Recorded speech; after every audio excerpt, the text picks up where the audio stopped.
This is one of the rarest woods in the world, and today we're turning it into a pen.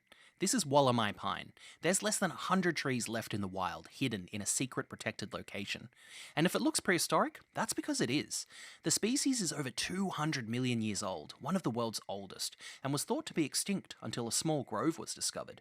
Since then, there's been huge efforts to save this tree, and our small piece of wood comes from one of these first propagated trees. It's an incredible honour to be given the chance to work with this wood, and I hope you like what I come up with. After cutting our wood to size, we're mounting it on our lathe to drill out the centre.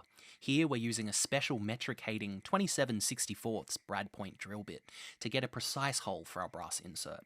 After that's done, the drill chuck now gets put into the lathe's driving end. We quickly clean off our sandpaper before scuffing up our brass tube to increase surface area for a better bond when gluing.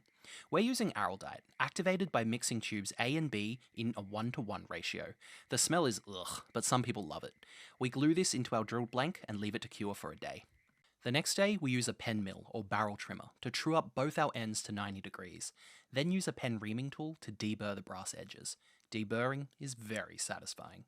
Next, we fit in our bushings, which help us turn to the correct final diameter, and install our pen mandrel, which is a long metal rod that mounts the wood through the hole we drilled. Next, we tighten everything up and sharpen our tool. Today, we'll be using this record power skew chisel. It's the very first tool that Mary and I owned and was gifted to us by a Yorkshireman named Big Al. Some of the very best tools are still made in Yorkshire, especially in Sheffield, and it's awesome to know that heritage toolmaking is still getting passed down.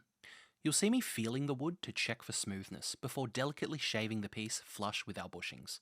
Next, we sand with our rotating sander and Velcro discs before switching to hand sanding and cleaning the piece between grits.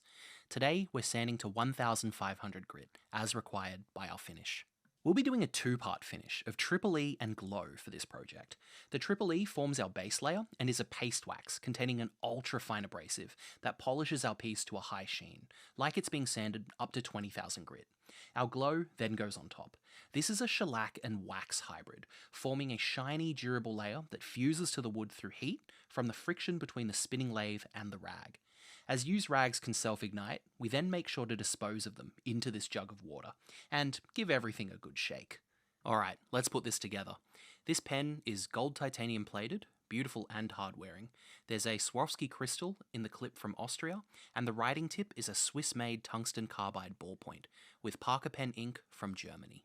Out comes our pen press, padded on the end with a tissue and plastic lining to not damage the carved flower on the top of the pen. Now we screw everything together and it's time for the reveal.